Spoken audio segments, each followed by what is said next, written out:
Welcome back. Well, it's a highly competitive segment of the magazine market, the women's high fashion glossies. And there's a new entrant coming. Bauer is bringing back Elle to Australia in September. Well, James Manning, our co-host, the editor and publisher of Mediaweek, has all the details. So, James, looking at this, Bauer, finally, we got the launch date and the publisher too for Elle. Yeah, we have. Yeah, it's been a while since Elle was here. The September it will be coming out.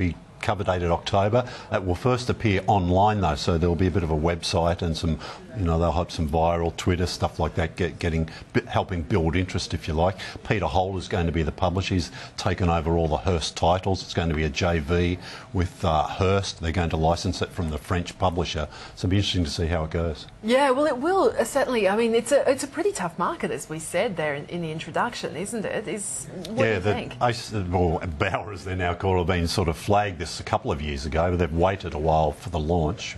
Some people thought they might abandon it, but no, they're sort of soldiering ahead. They've been sounding out advertisers, for the last couple of years about this, wondering how it would go. There's executives here from France, the US with Peter Holder. They're travelling around Melbourne and Sydney this week, speaking to prospective advertisers. They're interviewing prospective an editor, looking for an editor. It's all going. They're really confident they can make it work. Okay, all right. Lots more on that to come, obviously. Now, interesting, of course, Kirsty Clements being sacked from Vogue Australia last year was, of course, a huge story, and now there's the tell-all book about her time at Vogue and what happened. Yeah, it'd be interesting. We've covered Vogue magazine a lot here in the past. You show a particular interest yourself in the title. We've had Edwina McCann, the current editor. She's been on the show a couple of times. Yeah, Melbourne University Press have got the book out March 1, I think is the release date. They got in contact with Kirsty the day after she got the sack. They thought there could be a good book in this. So, yeah, but a lot of people in the magazine business will be looking forward to this one. Because she was, editor of Vogue for a long time, years, yeah, absolutely. So all those dirty little secrets of the magazine business will be coming out. All about to be revealed. All right, let's turn to the radio sector. And interesting, this one, of course, the ever-popular Hamish and Andy show on DMG Radio, and now one of the producers on that show is being poached. Yeah, well, DMG have poached one of the producers from Hamish and Andy on Southern Cross Stereo. Yeah, so they want to get a bit of rub off some of that success on their drive show. Hamish and Andy yet to return this year, so they're going back to 5 days a week, but it's a weird setup. So they're going to have a show 4 days a week in the mornings and then 1 day a week in their traditional drive slot. So back to a weekday show, but sort of split up at different hours. All right, there you go. WSFM as well, this huge prize on offer for a listener, $1 million. Yeah, it's a big carrot, isn't it, to draw in listeners, you'd think. Jonesy and Amanda are a part of the promotion, so they're looking for they're going to get 101 winners to a quiz they're actually running now. So those 101 people will go to a special breakfast next month. So I'm just giving you the mechanics of how this all works, okay? And then, so those 101 people have got a 1 in 101 chance of winning $1 million. So they're pretty good odds, so it's not bad. So that all those people will be sweating on that morning. They'll think it'll be all on a wheel and they'll spin the wheel, and the person who's got that number, they'll walk away with $1 million.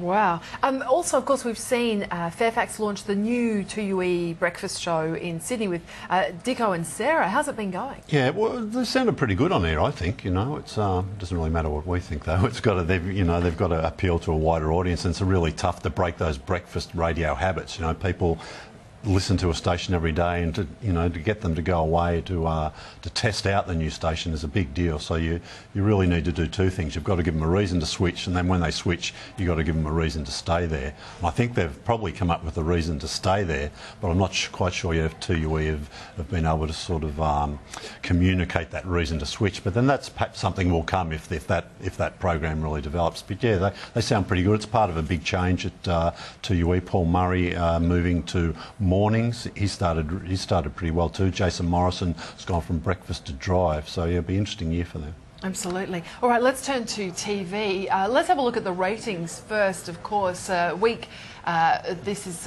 free to air, top 10 there. Now, of course, the survey actually starts in another Yeah, we've still got a couple 2 of weeks to go. This is week 3, I think. First week of surveys 7, I think. So we've still got 3 weeks of results really to come out before the serious stuff starts. But this is all the networks sort of positioning themselves to try and get a bit of an early lead, if you like. And absolutely, and obviously tennis and news are featuring pretty heavily. Yeah, sure, the old staples. Tennis does it every year very well for 7, you know, and cricket.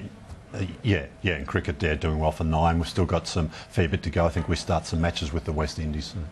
And I'm looking at subscription TV and a lot of cricket in here as well, and also, of course, the Lance Armstrong interview with Oprah there. Sure. Big numbers for Discovery. Yeah, it did very well. All right, we'll talk about that in a moment. Just wanted to turn to, actually, just turning the page, we'll just bring you across, of course, Golden Globes also featuring in there as well amongst that top 10 on subscription TV for week 3. Just on subscription TV, because we've seen Foxtel come out and revise all the costings of its channel packages. Subscribers would have been getting the letters in the post, you know, going through all the different changes there. What do you think so far? The headline's basically what? Entertainment's going to be cheaper, sports a little bit more expensive? Yeah, the headline is entertainment a bit cheaper. It was spread across 3 different packages. They've tried to simplify that. They've bumped the price of sport a little bit. You know, a lot of people subscribe to sport. You know, first glance, it can be a little bit confusing for the subscriber, I think. The bottom line is you're probably going to be paying the same, maybe $1 more here or there, depending on your sort of what you exactly want. I find it still a bit confusing looking at that. You go, whoa, what's going on there? But I think they are working towards simplifying it. Okay. In terms of sports rights, I mean, obviously we're seeing how important sports are in terms of ratings there. Sure. The V8 deal with 7, how good is that? Yeah, again, the headlines were there. Look, it's not a great deal for V8s. They're getting less, but they've sold less. So I think it's, you know, 7 aren't getting as much as they used to because they can now sell live rights to somebody else. 7 used to have exclusivity. They don't have that anymore. That's a pretty big thing to give up, I think. So you could see someone like Fox Sports or maybe another subscription TV player who wants to, you know, get a bit of a bigger foothold in Australia. They can get some of that live motor car action. It's also interesting too what 7 are going to do with it, how they'll put perhaps some more of it this year on their digital channels. And we're seeing the sort of growth of the digital channels as a sports alternative. You know, 10 went early when they, you know, devoted 1 to a sports channel. You know, maybe that wasn't such a stupid strategy because we're seeing the others, you know, 9 using Gem, 7 using 7 Mate and 7 2 to put some significant sports stuff on their digital channels. Just looking at the race for the Olympics TV rights as well, if you go by the betting agencies, it seems, 7's the favourite? Yeah, you've got to think, well, there's some inside information there because 9's sort of the incumbent rights holder, if you like, so 7 hasn't had it for 1 games now, so the mail they're obviously getting is that 7 wants to get back in. Will there be a competitive bid? And does 9 have the money? You know, they've got this, their finances are sorted, but the chat is that, look, 9 still doesn't have a lot to splurge on programming, so, you know, would they miss out by not having the Olympics again? That's probably what's the market's thinking. And this isn't over yet. I mean, there are other sports rights still being negotiated this year as well. Yeah, look, the big one's the cricket, I guess. Yeah. That's sort of underway at the moment. You've got to think there could be some interest from 10. I'm not sure if 7 would want to go in there. And the tennis will come up again. Again, 7's held the tennis for a very long time.